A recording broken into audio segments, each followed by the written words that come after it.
Assalamualaikum warahmatullahi wabarakatuh. Masih bersama pelajaran PKK untuk kelas 11 OTKP bersama guru mata pelajaran saya Luda Dahayu. Baik, untuk pertemuan kali ini akan dibagi dua karena kita dalam kondisi masih pandemi COVID-19. Akhirnya kita ringkas untuk dua pertemuan ini menjadi satu pertemuan, yaitu tentang konsep perencanaan tenaga kerja dan pengelolaan sumber daya usaha. Mohon disimak seperti biasa, dan untuk diskusi lebih lanjut kita diskusi di dalam grup kelas PKK kelas 11 OTKP. Pengelolaan sumber daya usaha itu dikenal dengan istilah 6M, yaitu man, money, material, mesin, method, and market. Nah, ini untuk mencapai tujuan yang telah ditentukan, ya. Nah, dilanjutkan yang pertama itu ada man atau SDM, sumber daya manusia. Dalam manajemen, faktor manusia adalah yang menentukan, manusia yang membuat tujuan, dan manusia pula yang melakukan proses untuk mencapai tujuan. Tanpa ada manusia, tidak ada proses kerja, sebab pada dasarnya manusia adalah makhluk kerja. Walaupun di era 4.0 sekarang, banyak sekali tenaga manusia yang digantikan oleh mesin, tapi tetap untuk konsep, ide, dan semuanya itu berasal dari manusia. Jadi manusia itu sebetulnya tidak bisa digantikan oleh mesin. Seperti itu ya. Yang kedua, itu adalah money atau uang. Maaf, money atau uang ya. Nah, uang merupakan salah satu unsur yang tidak dapat diabaikan, tentunya ya. Karena dengan uang itu kan sebagai modal utama dalam membuat usaha ya, harus ada uang. Walaupun kita tidak memegang uang, banyak sekali perusahaan yang meminjam modal untuk modal pertama gitu ya. Nah, besar kecilnya hasil kegiatan dapat diukur dari jumlah uang yang beredar dalam perusahaan. Uang yang beredar dalam perusahaan, nah itu kata kuncinya. Oleh karena itu, uang merupakan alat atau tools yang penting untuk mencapai tujuan, karena segala sesuatu harus diperhitungkan secara rasional.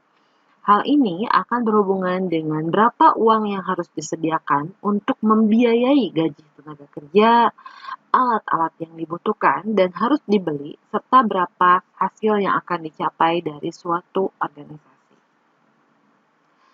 Yang ketiga, itu ada material atau bahan.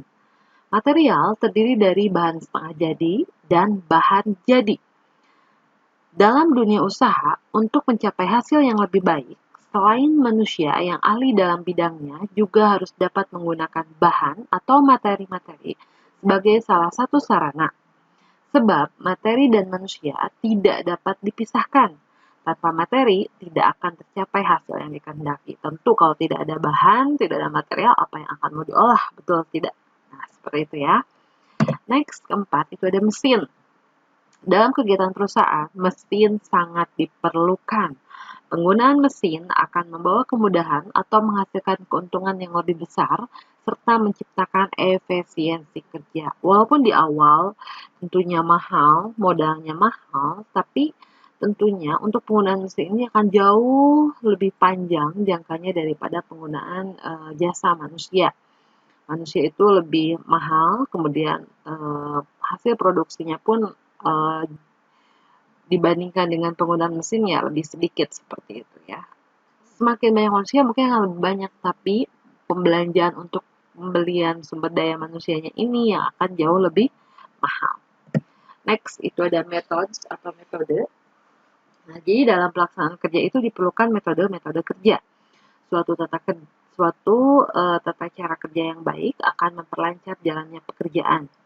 Sebuah metode dapat dinyatakan sebagai penetapan cara pelaksanaan kerja suatu tugas dengan memberikan berbagai pertimbangan-pertimbangan kepada sasaran, fasilitas-fasilitas yang tersedia, dan penggunaan waktu, serta uang dan kegiatan usaha. Nah, metode itu diterapkan ke dalam hal-hal yang tadi.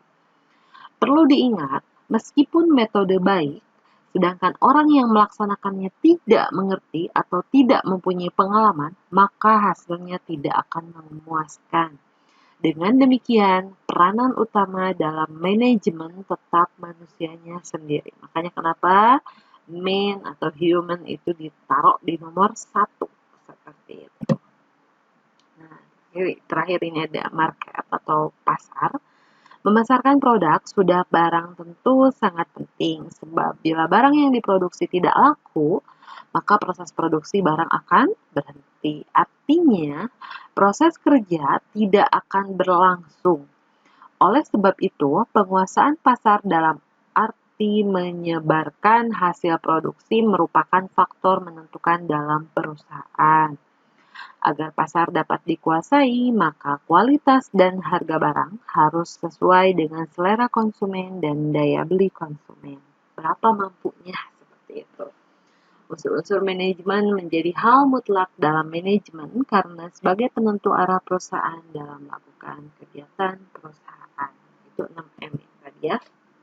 Nah, selain 6M itu ada yang disebut dengan yang terkenal sekali alat manajemen itu adalah 4P.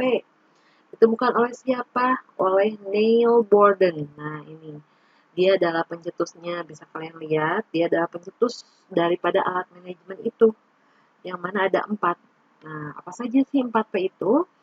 4P itu adalah kumpulan dari strategi pemasaran. Ada produk, ada harga, ada tempat, dan ada promosi. Bagaimana cara mempromosikan barangnya. Seperti itu ya. Oke, kita bahas itu satu untuk produk yang pertama.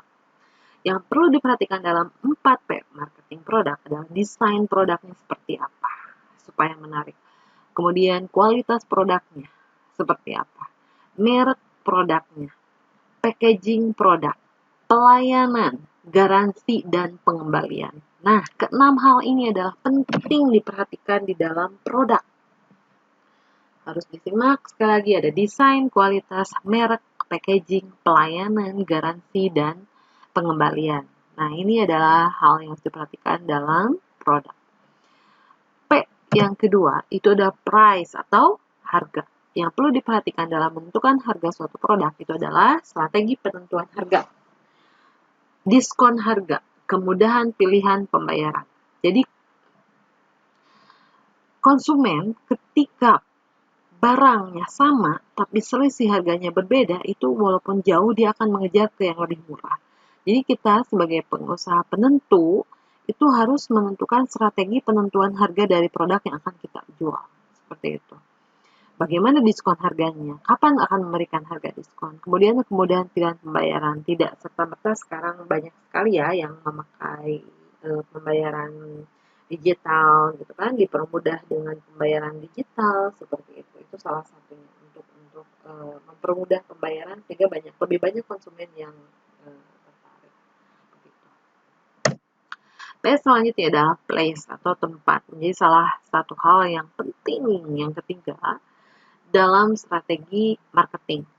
Jika Anda sudah memiliki produk yang bagus dengan harga yang menarik tetapi masih belum laku juga, berarti masalahnya berada pada tempat. Mungkin bisnis Anda lokasinya kurang strategis dan jauh dari jalanan utama sehingga konsumen sulit menemukannya. Solusinya adalah ini, Anda bisa menggunakan website untuk promotion mix, menjangkau lebih luas konsumen bisnis Anda. Nah, untuk contohnya seperti apa? Place itu sekarang itu bisa dengan website ya.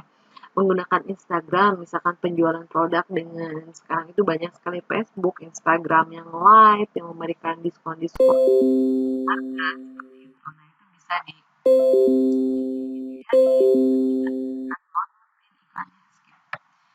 Nah, untuk P terakhir itu ada promotion. Promosi merupakan ujung tombak keberhasilan suatu bisnis. Baik itu bisnis skala kecil maupun skala besar. Promosi adalah kegiatan dalam bisnis yang tujuannya utamanya mengenalkan tentang suatu produk ataupun jasa kepada konsumen. Dengan promosi produk, Anda bisa dikenal luas konsumen sehingga permintaan dan penjualan produk yang dimiliki bisa meningkat. Ada berbagai metode promotion mix yang bisa digunakan seperti promosi konvensional dengan membuka stand atau ikut pameran, dengan menampilkan price list dan produk kepada konsumen. Ada juga model promosi dengan media online seperti Google Ads, Facebook Ads, sponsorship content, dan lain sebagainya seperti Instagram sekarang yang lagi in banget. Nah, seperti itu ya. Jadi itu adalah alat untuk strategi dalam pemasaran dan Mudah-mudahan bisa dipahami oleh kalian semua. Tetap semangat walaupun kita masih belajar di rumah masing-masing. Semoga semua ada rezekinya. Dan dalam masa pandemi COVID-19 ini kita doakan semoga next minggu yang akan datang Allah segera mengembalikan kita ke pembelajaran yang normal. Kita bisa tetap muka kembali. Seperti itu. Sekian dari Ibu. Terima kasih. Selanjutnya kita diskusi seperti biasa di dalam kelas PKK di grup WhatsApp. Assalamualaikum warahmatullahi wabarakatuh.